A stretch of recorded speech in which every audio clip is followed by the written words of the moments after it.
আসসালামু আলাইকুম। বাইরে প্রচণ্ড গরম পড়ছে এবং কালকে দেখা গেল যে চুয়াডাঙ্গার তাপমাত্রাকে টেক্কা দিয়ে রাজশাহীর তাপমাত্রা ৩৯ ডিগ্রি সেলসিয়াস পার করে গেল এবং সারা দেশেই ভয়াবহ রকমের তাপমাত্রা বাড়ছে এবং তীব্র তাপ প্রবাহ হচ্ছে।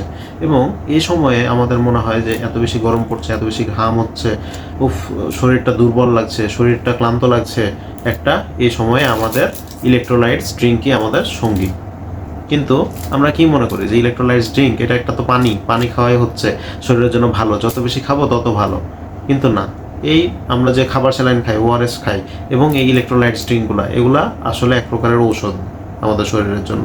এগুলো যখন অতিরিক্ত ডিহাইড্রেশন হয়, যখন আমাদের অতিরিক্ত ঘাম হয় এবং অতিরিক্ত বমি হয় এবং অতিরিক্ত যখন আমাদের পাতলা পায়খানা থাকে বা ডায়রিয়া থাকে, তখন সেই ক্ষেত্রে অনেক ভালো কাজে দেয় এগুলা।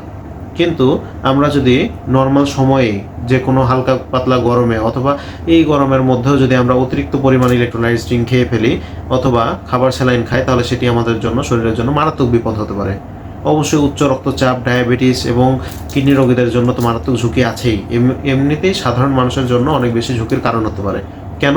কারণ আমরা যদি এই ইলেকট্রোলাইটস ড্রিঙ্কগুলোর পাশে যদি আমরা তার উপাদানগুলো পড়ি, তাহলে দেখতে পারবো সেখানে আছে সোডিয়াম, পটাশিয়াম, গ্লুকোজ, অর্থাৎ প্রচণ্ড পরিমাণে ক্যালোরিও এর মধ্যে আছে।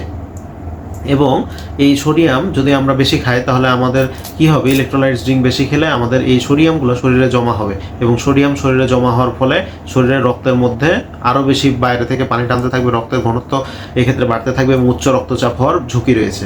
এবং পটাশিয়াম যদি আমাদের শরীরে বেড়ে যায়, তাহলে সেখান থেকে কার্ডিয়াক অ্যারিথমিয়া অর্থাৎ অনিয়মিত হৃদস্পন্দন থেকে কার্ডিয়াক অ্যারেস্ট অর্থাৎ হার্ট অ্যাটাক পর্যন্ত হতে পারে। এবং অতিরিক্ত গ্লুকোজ খাওয়ার ফলে ডায়াবেটিস রোগীদের মারাত্মক ক্ষতি হতে পারে। এবং যারা কিডনি রোগী আছে, সাধারণত তাদের এমনিতেই পটাশিয়াম এবং সোডিয়াম এগুলো শরীর থেকে ঠিকমতো বের করতে পারে না। তাদের শরীরে রক্তের যদি আরও বেশি সোডিয়াম জমে যায় এবং পটাশিয়াম জমে যায়, তাহলে সেখান থেকে হার্ট অ্যাটাক এবং উচ্চ রক্তচাপ এসব ঝুঁকি তৈরি হতে পারে। তাই এগুলোকে আমরা পানির মতো না খেয়ে এগুলোকে আমাদের ঔষধ হিসেবে ট্রিট করতে হবে। যে না, এগুলা খেলাম, আচ্ছা ঠিক আছে, আমাদের অতিরিক্ত ডিহাইড্রেশন হয়েছে, অতিরিক্ত শরীর থেকে ঘামের মাধ্যমে পানি চলে গেছে, আমাদের শরীর থেকে লবণ চলে গেছে, তখন খেলাম, ঠিক আছে, কিন্তু বেশি খাওয়া যাবে না। এগুলাকে যদি আমরা রেগুলার হ্যাবিট বানিয়ে ফেলি, একদিনে বেশি বেশি খেয়ে ফেলি, তাহলে সেক্ষেত্রে আমাদের শরীরের জন্য মারাত্মক ক্ষতির কারণ হতে পারে। তাহলে আমরা কি করব? আমরা এই গরমে সাদা পানি খাবো, অর্থাৎ ফ্রেশ পানি খাবো।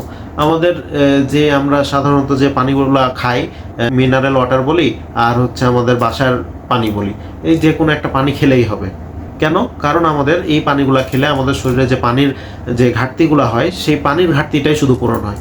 কিন্তু আমাদের এই যে পানির ঘনত্ব এবং এই যে ইলেকট্রোলাইটস ড্রিঙ্ক অথবা খাবার স্যালাইনের যে আমরা খাবার স্যালাইন যেটা খাই, সেটার ঘনত্ব কিন্তু এক না। এই পানির ঘনত্ব অবশ্যই এই স্যালাইন বা ইলেকট্রোলাইটস ড্রিঙ্কের ঘনত্ব থেকে কম। এখানে ঘনত্বের কথা বলছি কেন? কারণ আমরা যখন এই ইলেকট্রোলাইটস ড্রিঙ্কগুলো বেশি বেশি খাই, তখন আমাদের এগুলো রক্তে যেয়ে রক্তের ঘনত্বটাকে বাড়িয়ে দেয়। ফলে দেহের পানি শোষণ রক্তের মধ্যে অনেক বেশি বেড়ে যায়। ফলে আমাদের এই উচ্চ রক্তচাপ হওয়ার ঝুঁকি তৈরি হয়। কিন্তু আমরা যদি সাধারণ পানি খাই, নর্মাল পানি খাই, সেক্ষেত্রে এই ঝুঁকিটা আমাদের থাকে না। তাই আমরা বেশি বেশি এই গরমের মধ্যে এমনি বাসায় যে নর্মাল আমরা পানি খাই, সেই পানিটাই পান করব এবং অতিরিক্ত এই ইলেকট্রোলাইটস ড্রিঙ্ক অথবা খাবার স্যালাইন পরিহার করব। না হলে আমাদের সেক্ষেত্রে হার্ট অ্যাটাকের ঝুঁকি পর্যন্ত তৈরি হতে পারে। তাহলে এটা সবাইকে জানিয়ে সতর্ক করি। আল্লাহ হাফেজ।